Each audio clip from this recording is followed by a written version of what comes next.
So if you prefer broccolini that actually goes with your entree, please ask for that as well. Thank you so much for coming. Catherine Knuth, who is co-chair of our programs committee here at the WAC, will do our welcome. Thank you so much.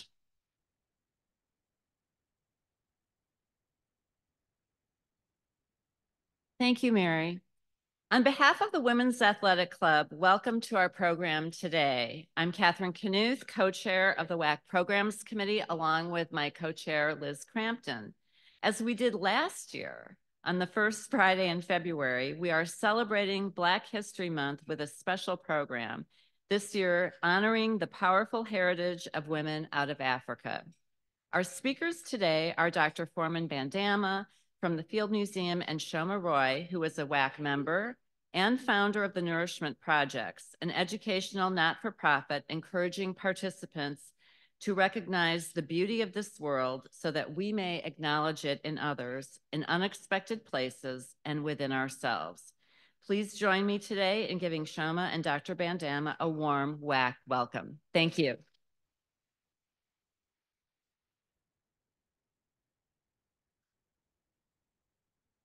Can everyone hear me? All right. So thank you, Catherine. It's a pleasure to celebrate Black History Month with you. The Nourishment Projects NFP is an educational not-for-profit which aims to inspire curiosity and courage.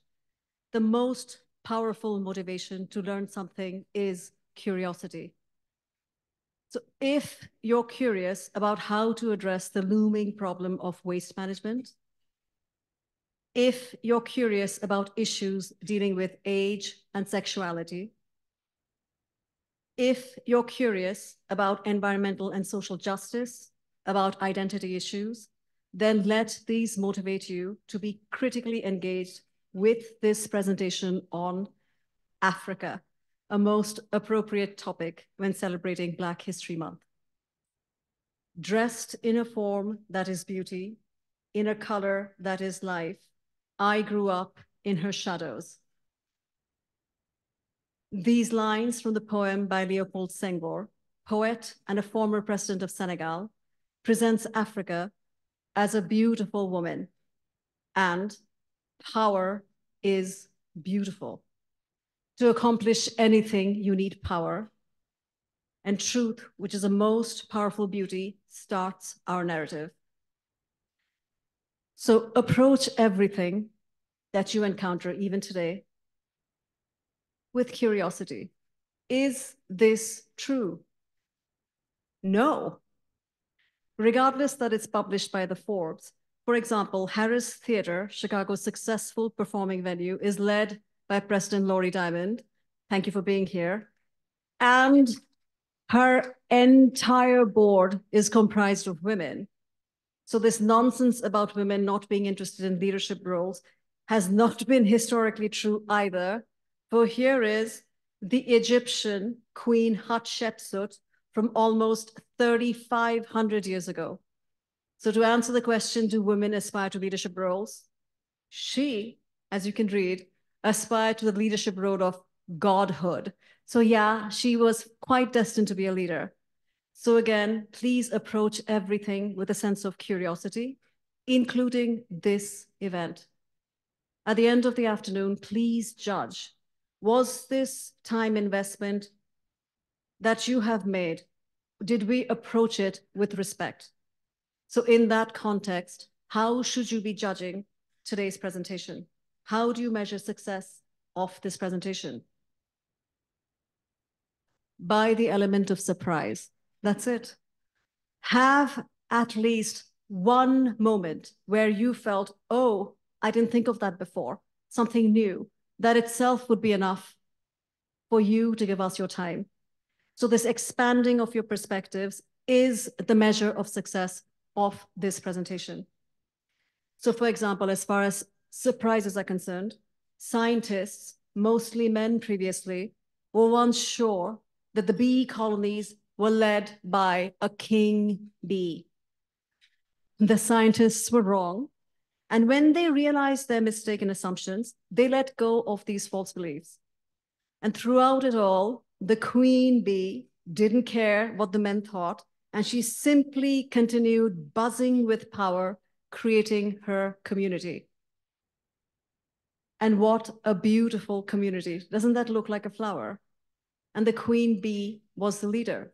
So we're going to return to the concept of the queen bee later. But for now, let's focus on this idea of nature's community. Flowers help bees survive. So this idea of helping another, community, kinship. The Nourishment Project's NFP event, which is this one we are doing today, is called Celebration.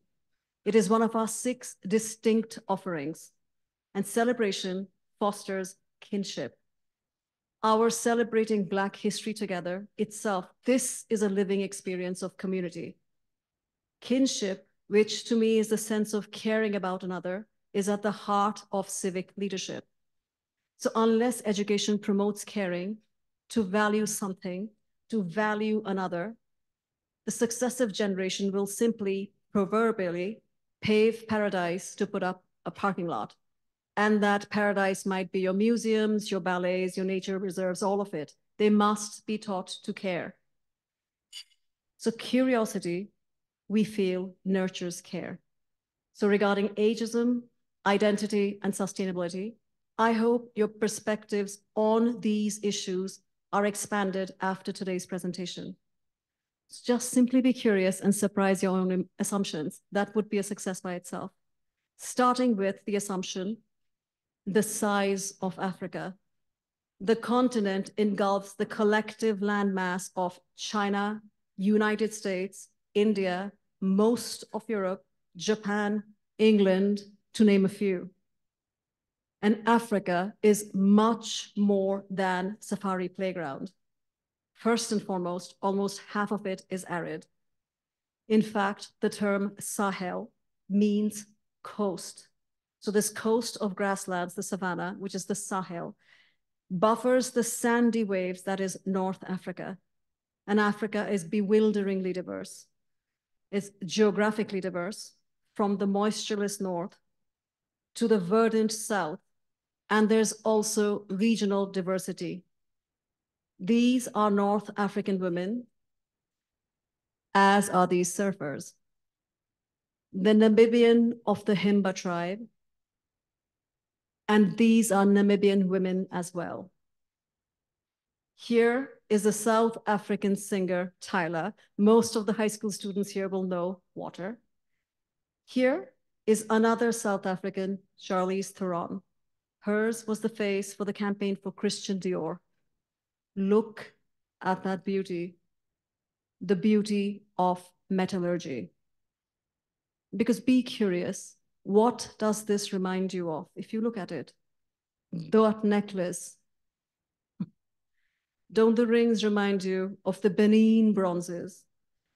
Now I realize the conversation around these controversial pieces of art are about reparation, returning them to Nigeria. The more interesting conversation about this African object is scientific. The metal bronze is created through a rigorous process. Copper ores have to be dug up from the earth. The ores have to be smelted at searing temperatures. So then you have to add tin to copper to make bronze. And the creation of iron is even more complicated. So the complexity of the African furnaces used to create these metals existed well before their comparative Western ones. So now I have a master's in electrical engineering. I assure you, this is science. Just because these tribesmen are not wearing white lab coats or other scientific gear, how are their skills any different from the people working in these Western foundries? We call this manufacturing STEM fields, science, technology, engineering, math.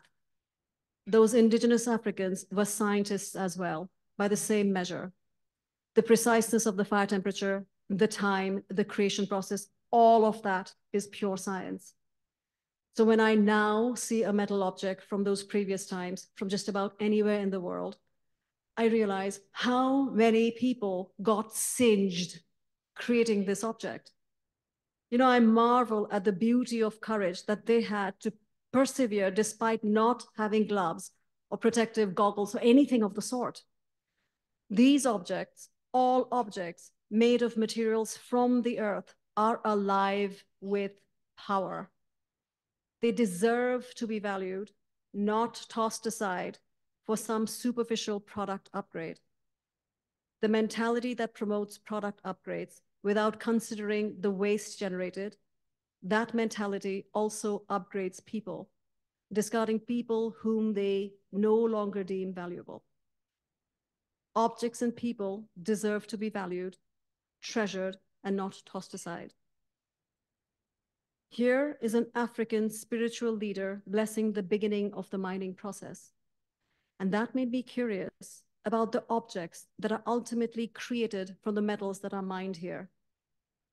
If blessings, spirituality, seed the process of creation, what exactly are the objects silently communicating to us beyond the aesthetic component? So for example, masks like these from Sierra Leone.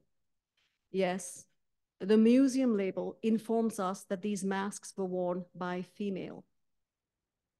But let's be more curious. Asking why lets us discover existing power sharing in these regions. Men cannot wear these masks, for they will be stripped of power if they do so. In this region of Sierra Leone, women and men share power. Women rule for 3 years, followed by men ruling for 4 years. After 4 years, the men cede power to women, and the cycle repeats 7 years. Every 7 years this happens because 7 is a sacred number to them. Ceding power without animus, civic leadership. What do we do in our election cycles? And this is an election year. We have a lot to learn from that continent beyond safari. But the story is complex because these same people from Sierra Leone perform female circumcision. Things can be magnificent and flawed at the same time. And it is critical that we become comfortable with ambiguities, especially regarding issues of identity and gender. These are Bamana statues from West Africa.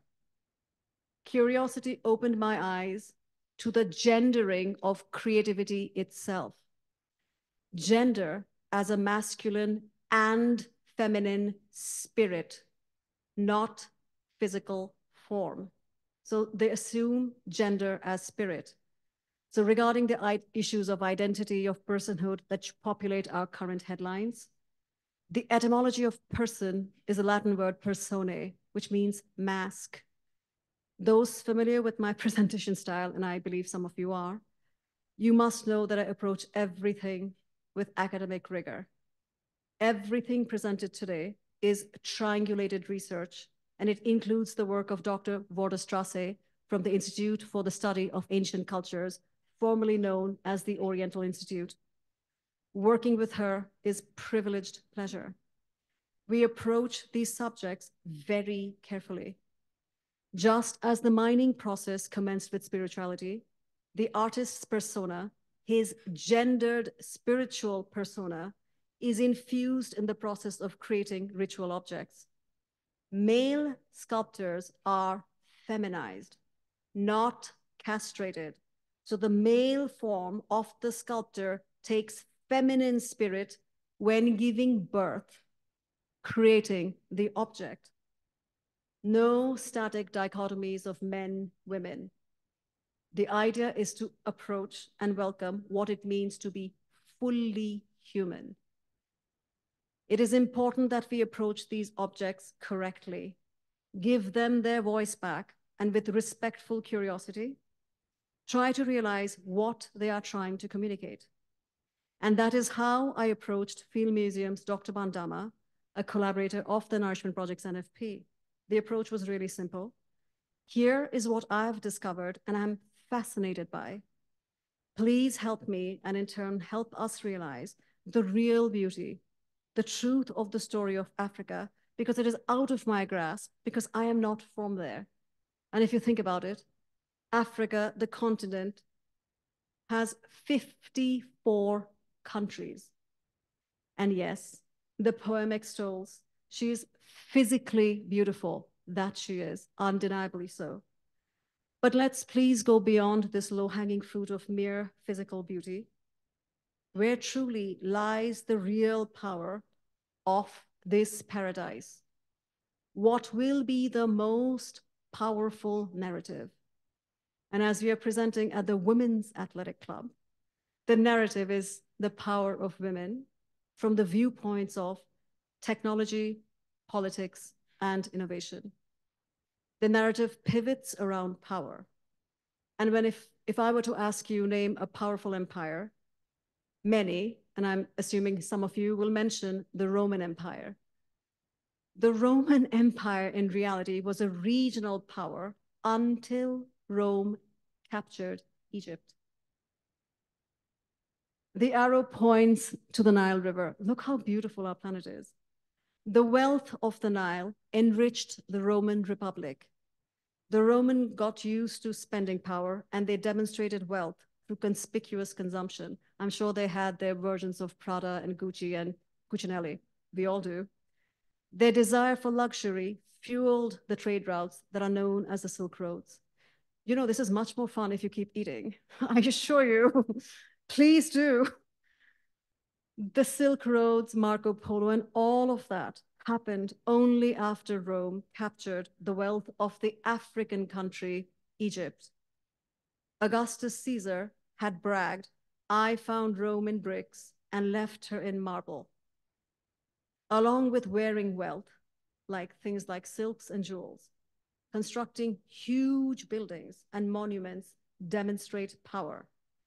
And no doubt, Romans learned from the Egyptians because Egyptians knew how to overwhelm with power through construction. The term luxury comes from the name of the Egyptian city, Luxor. I don't think I need to say more about the wealth of the African country, Egypt, and Egypt's monumental power. Across ages, from the Romans to the French Emperor Napoleon and beyond, everyone recognized the power of Africa. So what exactly does it mean when Napoleon simply takes obelisks back as spoils of war?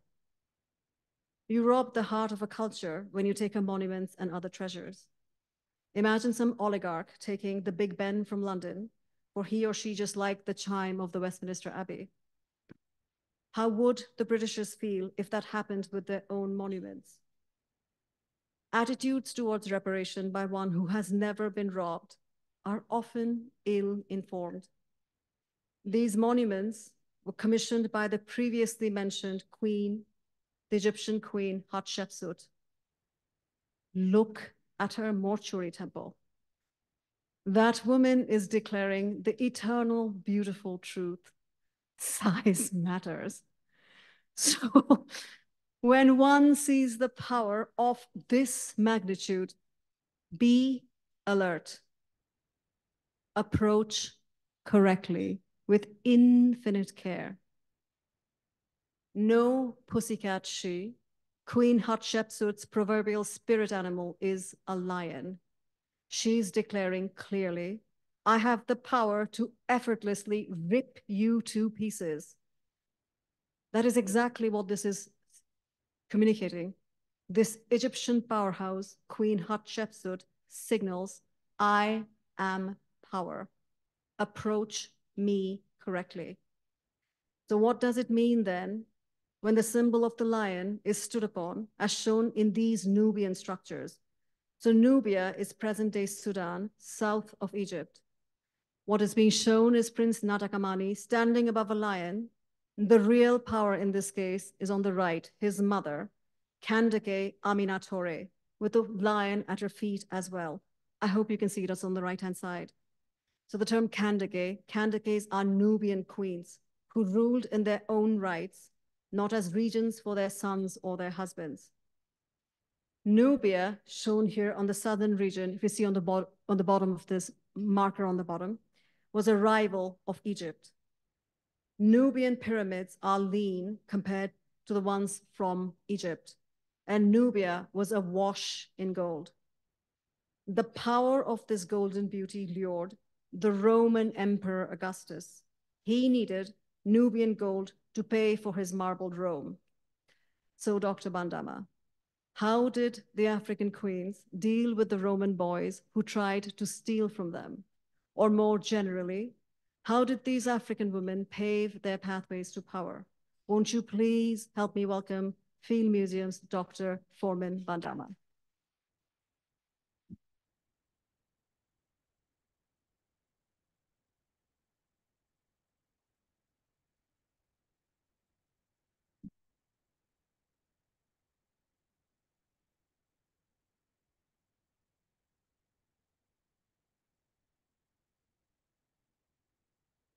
That was power. Thank you so much. My name is Foreman Bandama. I'll try to be very quick, precisely because I do not have much time. The task before us is about highlighting women in power in Africa. 54 countries we're told. We can fit much of Europe, we can fit India, we can fit China, all of that. In the task before us is much huge, but I'll try and highlight a few. So what I'm trying to say here is that whatever you are gonna hear about today is just a scratch on the surface. We have much more. We'll try and I'm an archaeologist trained in Zimbabwe, Southern Africa. But we understand that Africa, I've been fascinated myself with the role of African achievements in contributing to global discourse.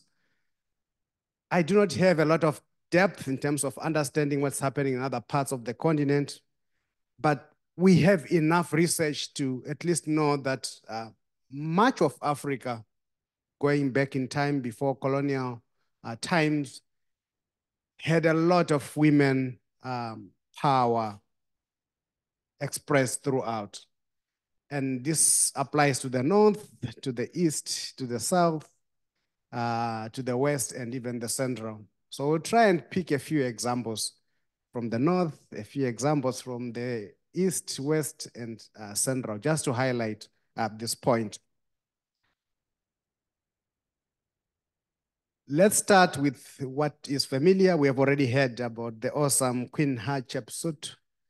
Queen Hatshepsut ruled in Egypt. Egypt is much more familiar to many people here. I believe many history books teach that the European civilization starts in Egypt.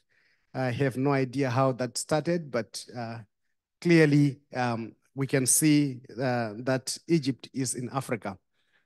And this is the point that we will try and highlight throughout, that Africa has been connected. Much of what's happening in Africa are not isolated cases of, one example, but this is, a pattern that we see throughout much of the continent. Hatshepsut, you have already seen and heard about.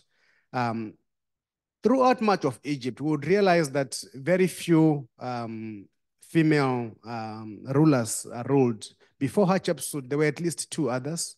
There was Sobenek-Nefre, who ruled for about 4 years. There was also before that Netekhari-Net, who also had ruled for another 4 years, but no one had ruled beyond the 4 years, at least. But we know that in the second dynasty, the king had proclaimed a decree that women are allowed to rule equally, in Egypt. But very few were able to take up that challenge until it was time for Hatshepsut. Hatshepsut came in, the husband had passed away, and power was supposed to move to the stepson, but she moves in first for the first few, some say it's 2, some say it's up to 7 years, but she ruled for at least over 25 years. So she was in power, but she starts off ruling as a woman, but also has expressions as time went on. You realize that Egypt does not have a title for woman king. So she ended up ruling as a pharaoh, and we see that happening throughout much of the time. That's where the time you start seeing her now putting the male beard as part of the expression that I'm actually a pharaoh, because all other pharaohs in the past had beard. The first beard has been one of that, but she had those expressions over there. We have already heard about, the beautiful place, the Jesa di Jesuru. That's what she called it, which means the Holy of Holies, or the Sublime of the Sublime. This was built at least 1,000 years before the Parthenon was built. So we know that there has been very great achievements that happened under Hatshepsut, this being one of the very first buildings that you see in the Valley of Kings. So the other kings had to follow Hatshepsut and go and get buried in the same valley, which became famous today as the Valley of Kings. But she was famous not just for only that, but she had her own ways of getting into power, because, as much as, the law allowed for women to rule in Egypt, there had been very few examples. So she begins to craft her own ways of how to depict herself and how she was connected with issues of power. In this particular example, she's emphasizing her relationship, with the gods, and even emphasizing how, even her birth itself, that she was actually blessed at birth. All this is on the carvings, the buildings that she did, and all these are still depicting how she was able to convince many of the people that I'm really here and I'm powerful. She did, of course, a lot of trading expedition to several other parts. The most famous one is the one that she did to the land of Punt. Another very interesting part, because Punt itself, many do claim that Punt became mythical, but we know that the place has been somewhere in the Horn of Africa. The challenge is that the Horn of Africa itself, there were several other civilizations, including the Punt one, which spread into parts of the Arabian Peninsula. So many people claim that Punt was actually in the Arabian Peninsula, but the real place of power was actually in Africa. Of course, it spread the civilization to other parts. But Hatshepsut did some trading trips, expeditions into Punt, where she brought lots of documented plants and animals. Literally, these people were digging the whole trees and shipping them and going to plant them in Egypt. And so they did, of course, with the several animals, which helps to trace where Punt is, because with those animals, are now found, of course, today in Africa. So we know that Punt was exactly there. But she was not just a woman of power in terms of politics, but she was also powerful in terms of growing the economy of Egypt through trade. She also did, emphasize again her connections with expressions of power. You see here the examples of, the crown for the unified Egypt. So Egypt, many might know, it has got what is called Upper Egypt and Lower Egypt. The civilization starts in Upper Egypt. If you look at the map, Upper Egypt is actually at the bottom. It's not up, it's in Sudan, where the connection with the Sudan, where the, up the river, up the Nile, where the Nile is coming from. So the crown for the Upper Egypt is different from the crown for Lower Egypt, but there was also a crown for the unified Egypt when Egypt was ruled together. And so that's the one that she's wearing. She did wear several others, the one for upper and lower, but she emphasized that, I'm the ruler here of both. Let's connect again with Sudan, because we've just been talking about Egypt up north. Sudan today breaks down into South Sudan and Sudan itself. The northern part of it, which is exactly where much of the Nile River is, it does start, of course, the Nile River. The Blue Nile starts in Ethiopia. The White Nile starts in Uganda. But much of that river passes through Sudan, and which is basically the home of much of the gold that you find in Egypt. There's no Egyptian gold to talk about. All the gold is coming down south in Nubia, which is now modern Sudan. And so in Sudan itself, there's been a very long history of female rulership. Some very interesting examples are there, but one of the interesting one is Queen Amanitore, whom we just heard and saw earlier on how she ruled next to the sun. But we want to highlight a different queen, which is Amanirenas, Kendake Amanirenas. If we have a Candice in here, your name comes from Sudan. I mean, knew about that. The name Candice comes from the name Kandake, which is the title for female ruler in Sudan. And so does the name Susan. The name Susan comes from Egypt. It means flower. Many of these, some may not realize. But we know that, this particular one, Amanrenas, he ruled at a time when the famous Roman emperor, Augustus Caesar, was expanding down south. We have just heard about how the Roman Empire, had been growing. Augustus Caesar is credited as one of the, he almost doubled the size of the Roman Empire. So he was really big in terms of expansion. When Amanrenas gets into power, Augustus had been taken parts of Nubia already and had ruled those areas for over 5 years. So she gets in at a time when, the Roman Empire is at its peak. It's flourishing, it's powerful. But she, the husband had died, she took over as the king or queen or Kandake, and she begins to reclaim all the land that has been taken back by Augustus Caesar. Augustus Caesar is really a powerful person. I'm sure we are all familiar with how even the month of August is named after him. It used to be Sextilis before that. So he had expanded down south. You can see this map showing parts of the whole yellow bit there. Most of the area that had been taken. The little red at the bottom there is most of what had been left at the time. But Amanrenas realized that no, she needed to fight back, and she was not scared of the Roman Emperor Augustus. She fought back and destroyed many of the forts. Those forts they thought to be impenetrable. They were not easy to break into. She broke into all those forts that had been built down close to the Aswan Dam, and she burned most of them. Here she's depicted with her son after burning down one of those particular forts.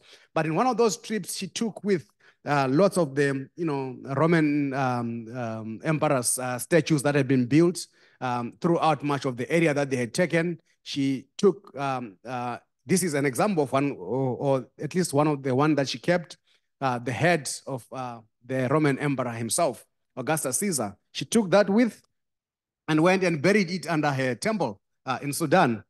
Later on, several other pieces, of course, were returned, but this particular one, she said, no ways, I'm keeping this, and this is staying under my feet. Thanks to the archaeologists that rescued the emperor. Archaeologists later on excavated and took this piece, and now it's in the British Museum. This particular piece is really an outstanding piece. You can see the eyes, the pupils are made of glass, and the white beads there, they are made of calcite. It's a bronze sculpture, and she cut the head and sent the message that, I was here, the Kandake was here, and I took the head with.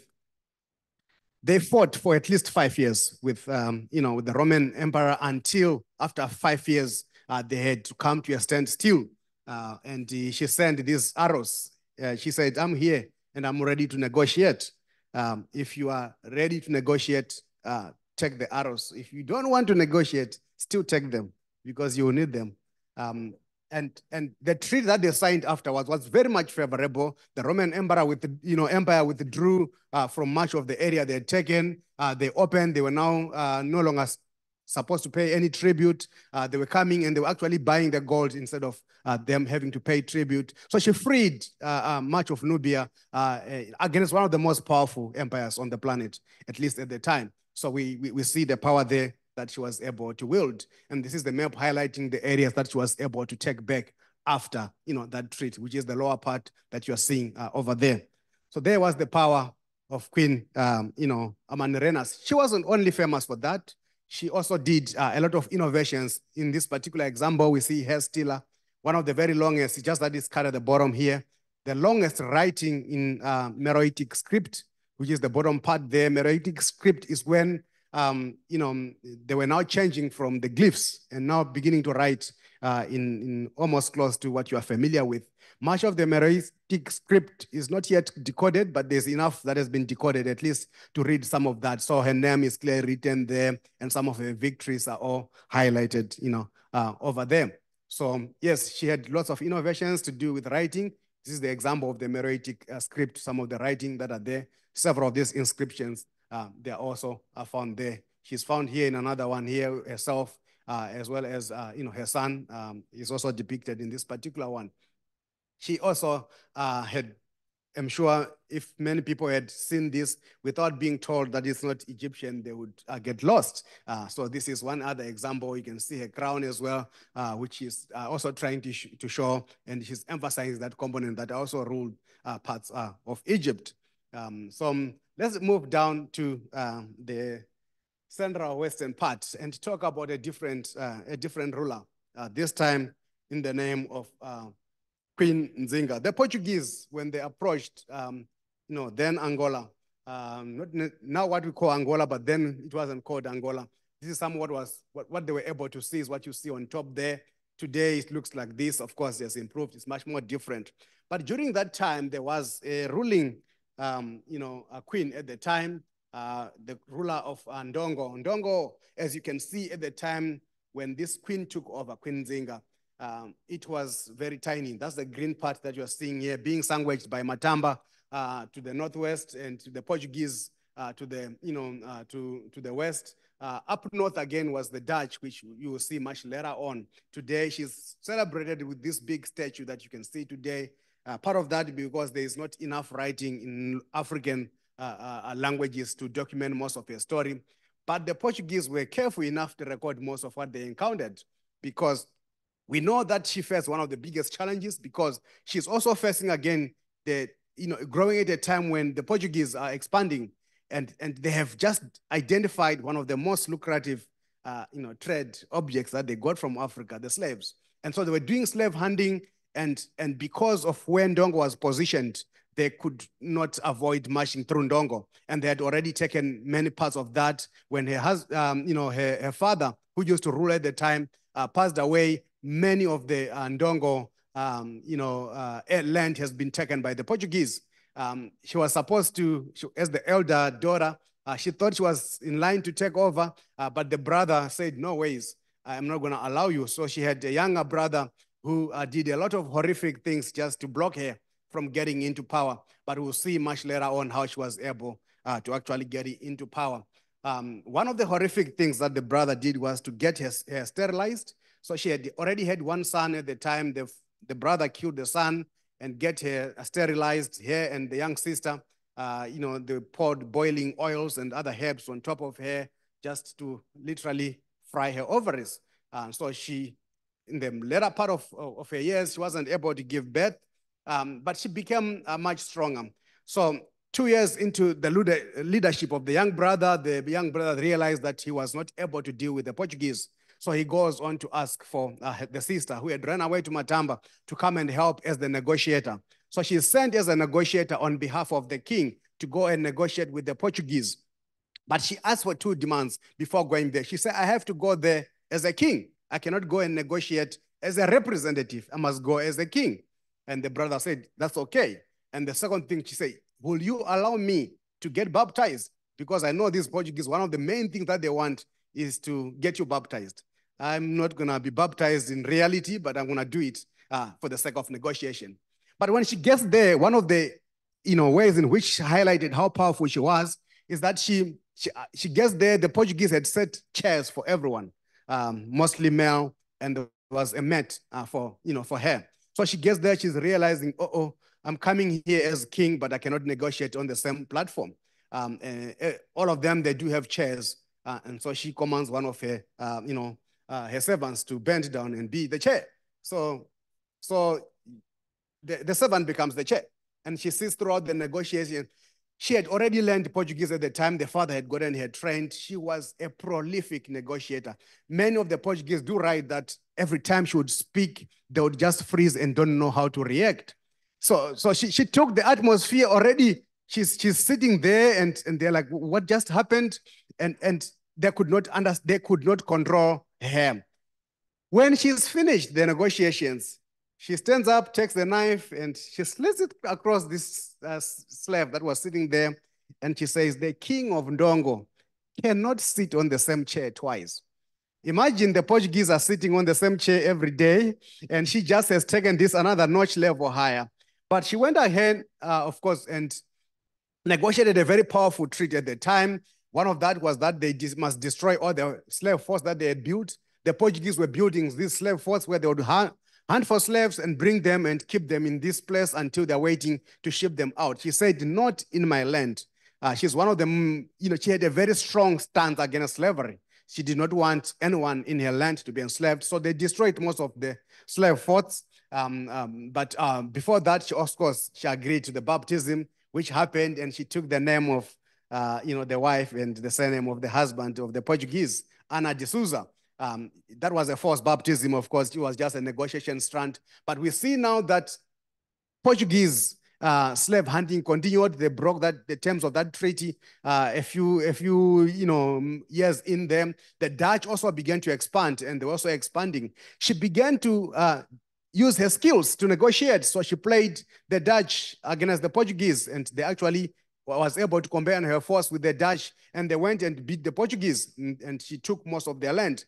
And she had this strong propaganda that every time she would go in, she would send messages and messengers to spread the word that in my land, there's no slaves. So all the neighboring African kingdoms where slave hunting was continuing, and all the slaves that were escaping, they were all going to Ndongo. And so it made Ndongo powerful. And with the time, she took Matamba and came and ruled over. And one of her famous stories, which the Portuguese didn't understand at the time, is that time that after, of course, the frying of her ovaries, she later on got to marry these husbands that are known as the Chibados. These are cross-dressers, male, but because of the spiritual calling, because within most of African contexts, women are very revered and also very respected as the containers for almost anything. You cannot create and transform most of the things without the female. So even in the metal, you find that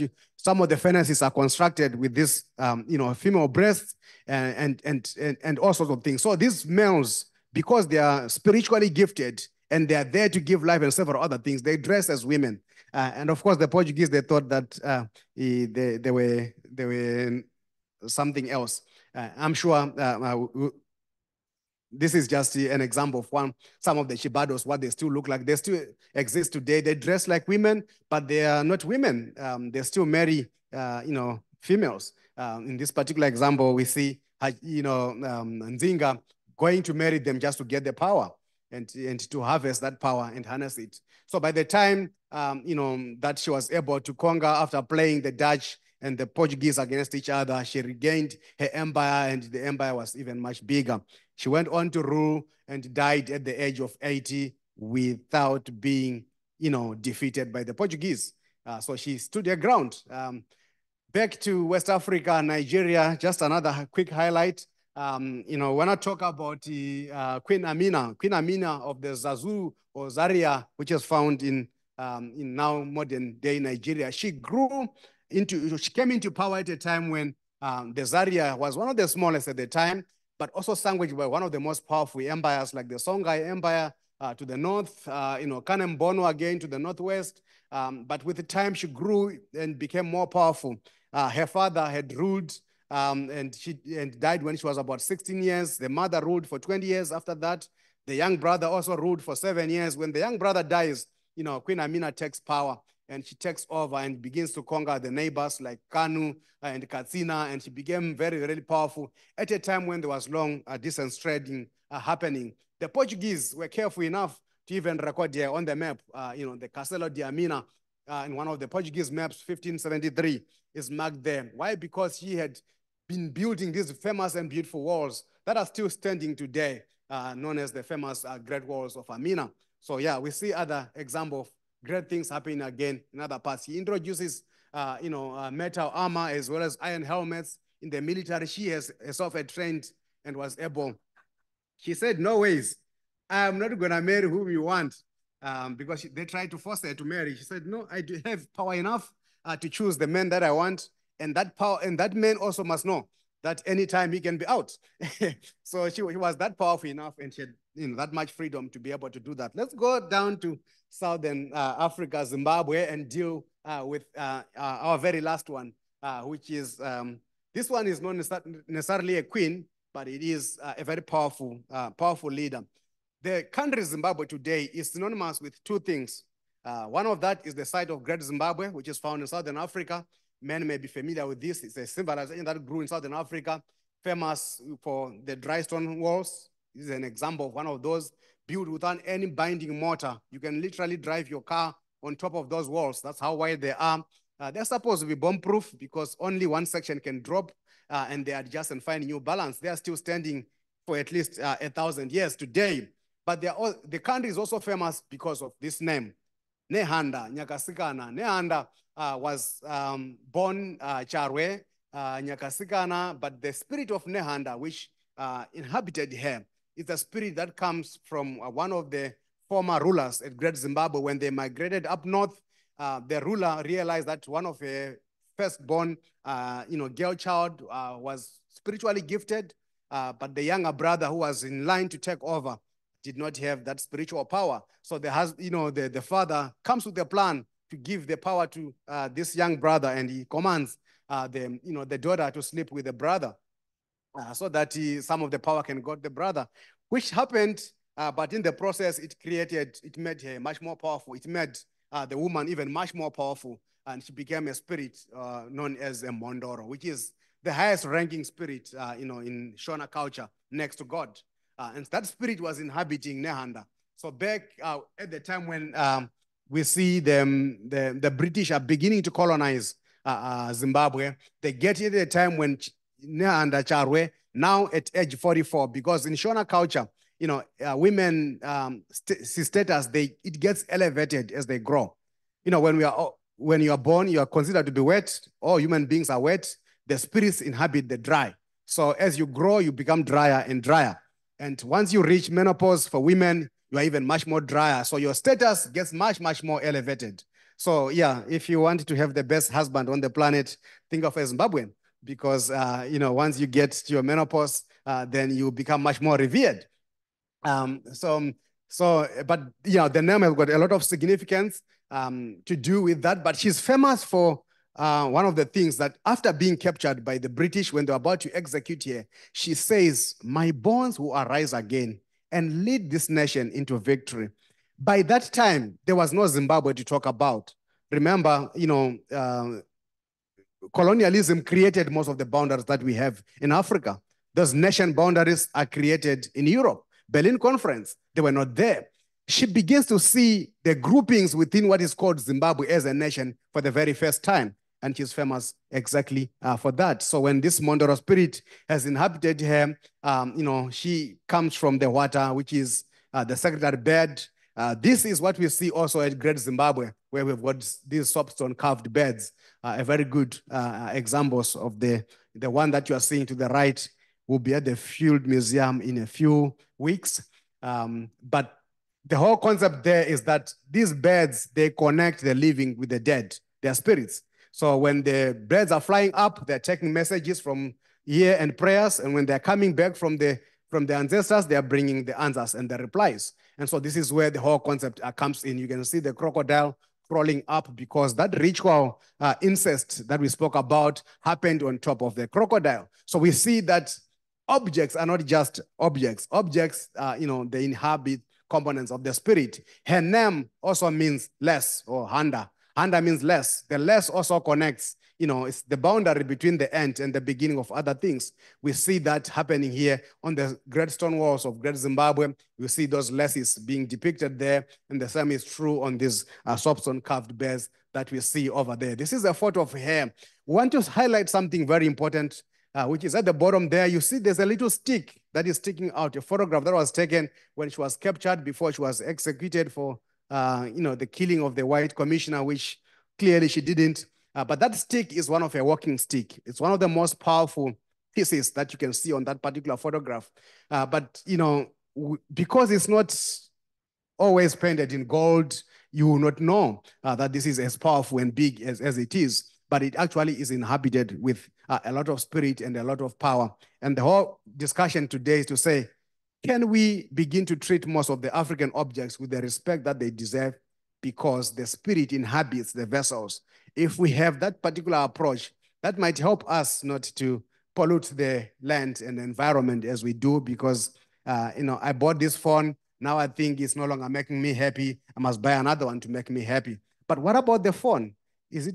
What about its feelings? These are sentient objects. They also have feelings. If you begin to treat objects that way, it might help us to treat the environment in a beautiful way. Perhaps for the last bit, before we get to the questions, I know you have lots of questions. May I invite Shoma to come and do her part. I'll stand close by.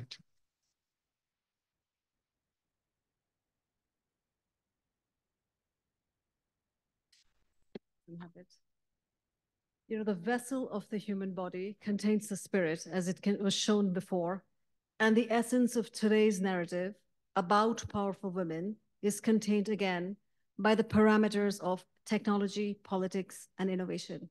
Because I think it's important that we see why is this being said this way.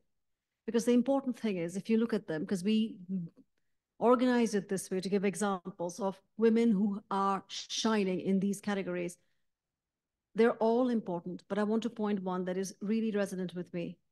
Creative thinking, imagination undergirds all innovation.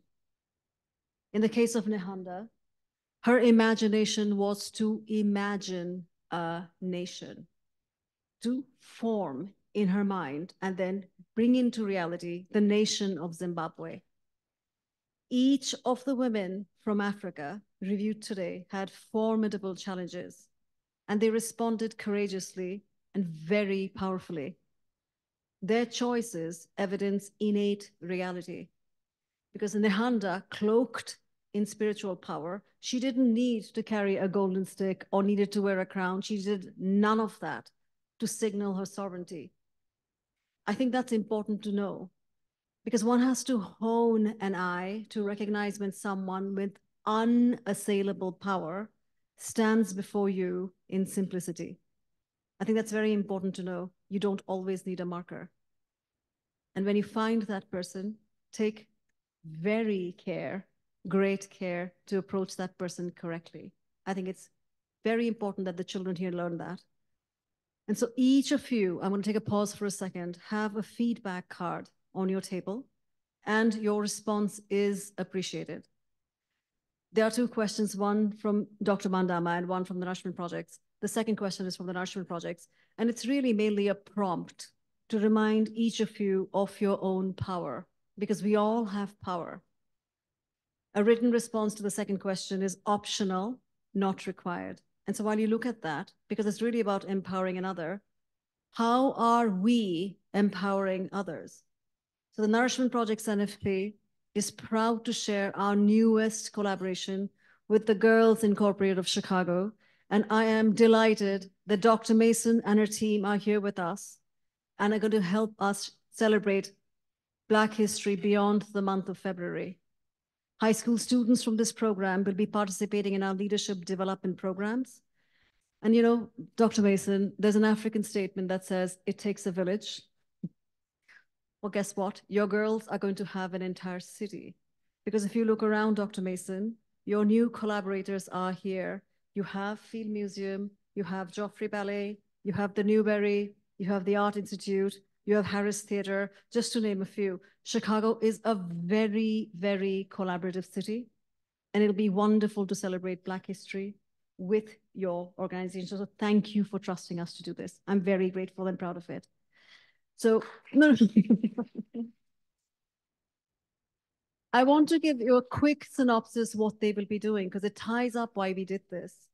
So those girls are going to start by studying the past.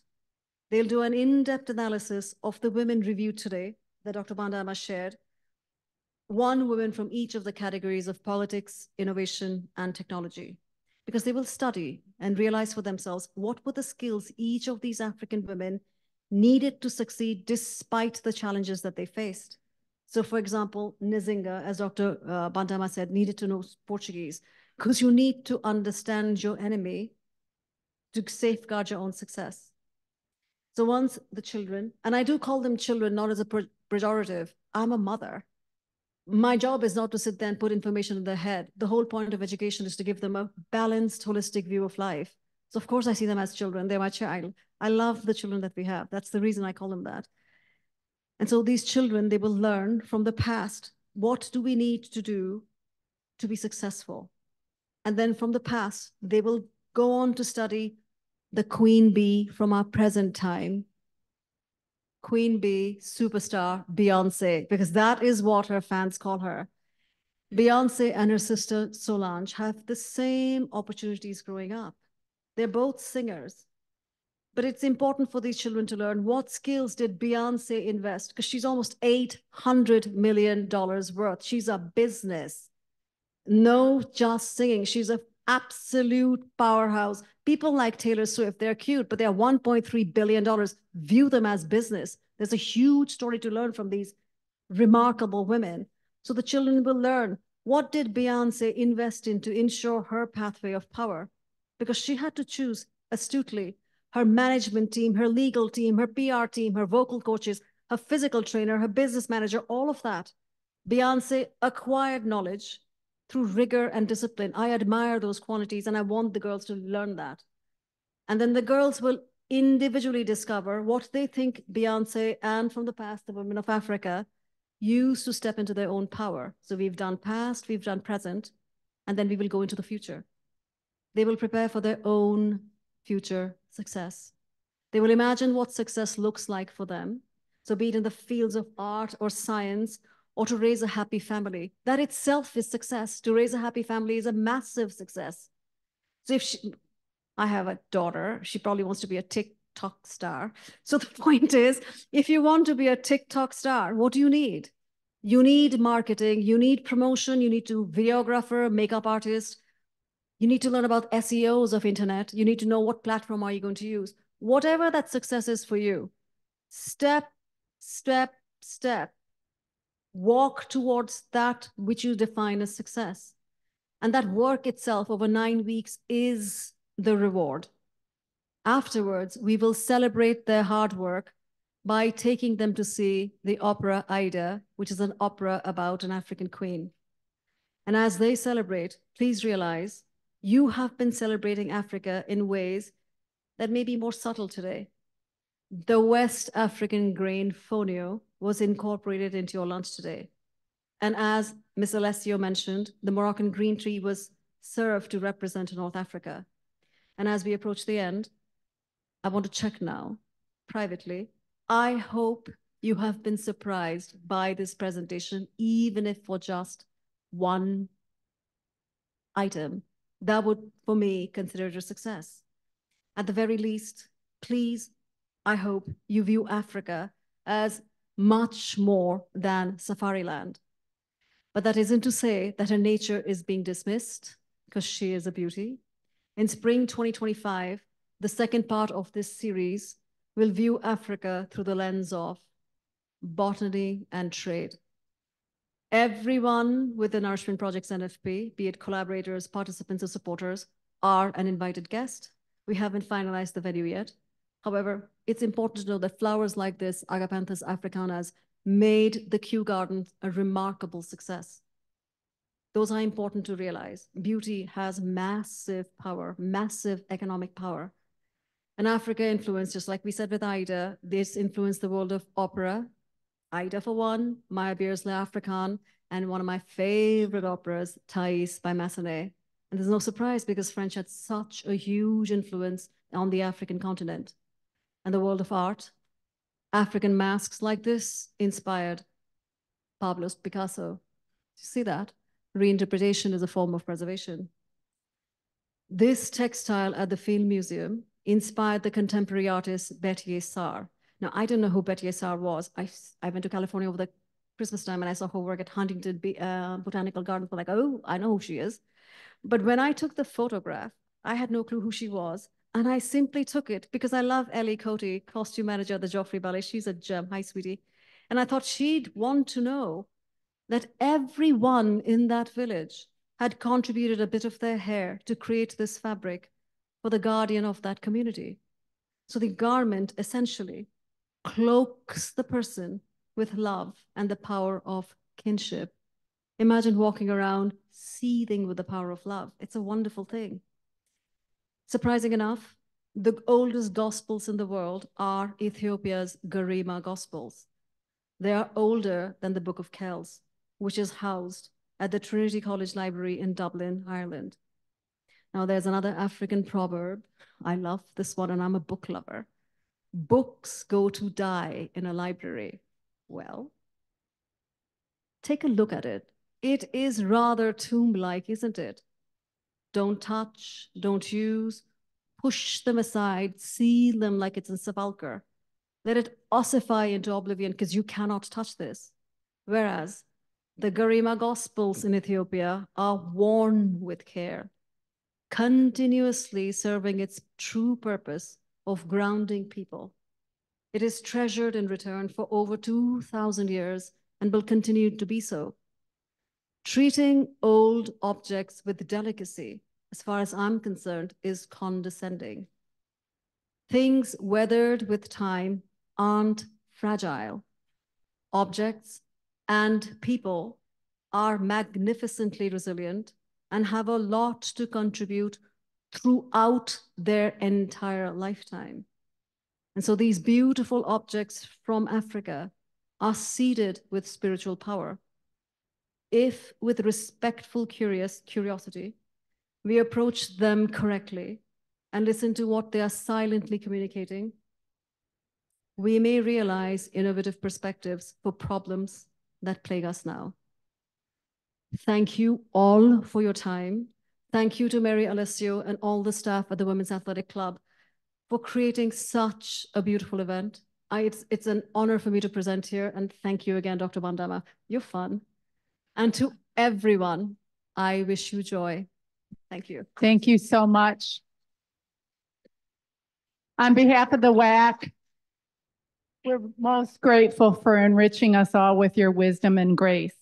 I know we've went over a little bit time-wise, but we do have a few minutes for questions if anybody has any questions for Shoma or Dr. Bandama. Mainly for him. Are there any questions? Yes, Jean, please go ahead. I'll come with the mic so that people who are online can hear you. She's right there.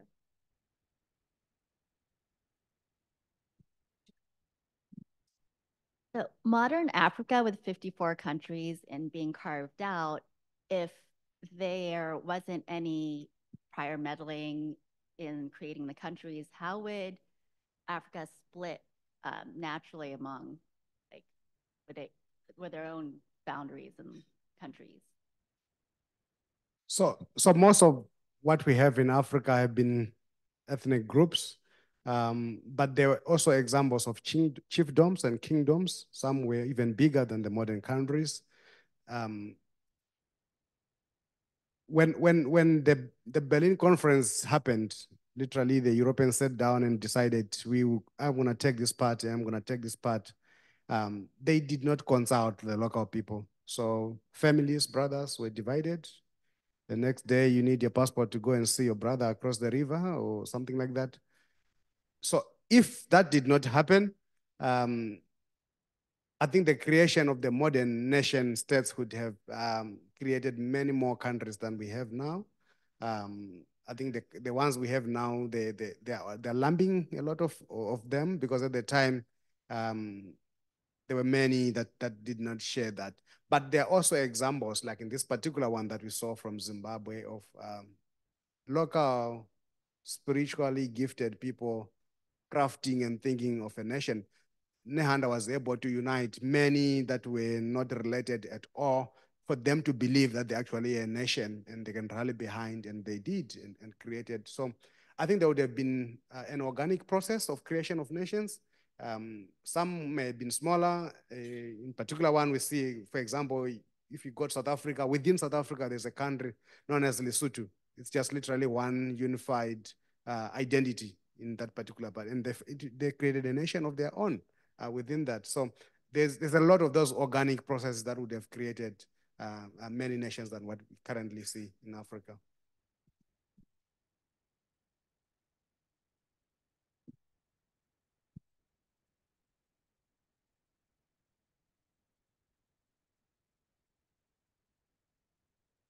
Thank you very much. Thank you to our hosts, and thank you, Sandy, for having us. Even your question was so deeply thoughtful. should museums inspire or inform, right? You've inspired us.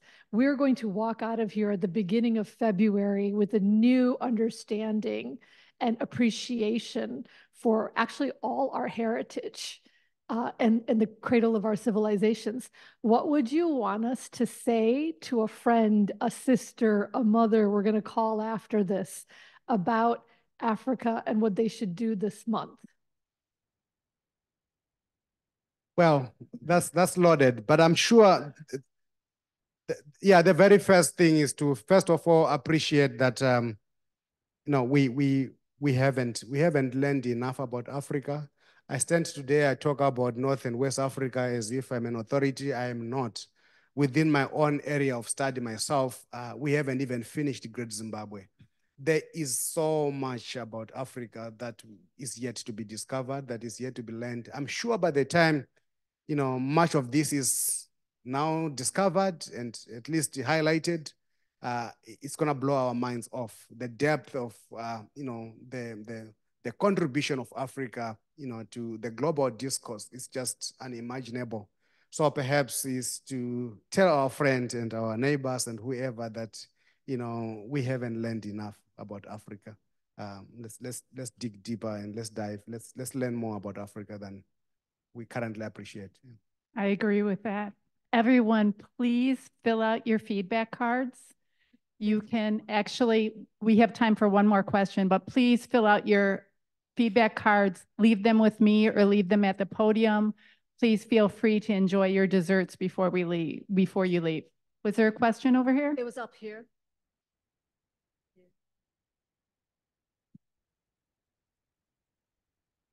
Thank you. This was so wonderful. I think many times when we find out about women leaders in America that we knew nothing about, I'm thinking of hidden numbers or hidden figures, not to mention so many other women who have achieved. Is the same true in Africa? Does the common person today know about this heritage of these powerful women? It's twofold. So the colonial education that replaced or the post-colonial education that replaced the colonial education, for a long time, it remained the same. Much of the country today, or the countries in Africa today, they have not gone beyond the colonial education. So once in a while, you still get people that get surprised.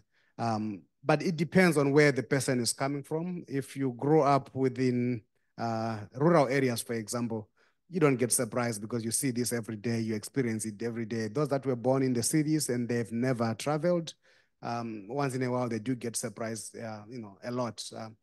So yeah, it's a mix. It's a mix of both. But for the big part, the colonial education tried to flatten the layers and portray this picture of Africa that wasn't capable of achieving anything. Myself, I only visited Great Zimbabwe as a 6th grader for the very first time in a trip that was for 7th graders, and I forced through, and it never happened again. So I'm still glad that I went for that trip. I was blown away when I saw Great Zimbabwe for the first time, because growing up, even though I was in a rural area, we didn't get as much exposure to archaeology. And because people have been moved from their original areas and now they're relocated in different areas, and many of the other areas have been fenced off. Most of the archaeology, they're actually in the national parks today, the surviving archaeology in Africa. And these parks, very few local people get access to. So once in a while, you do get surprised a lot when you get to see that. But those that read around, even those that do read around, they also still get surprised. So it's just full of surprises. Yeah. Thank you so very much.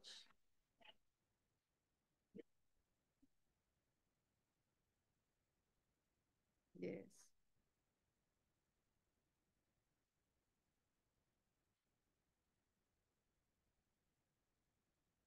Thank you so much.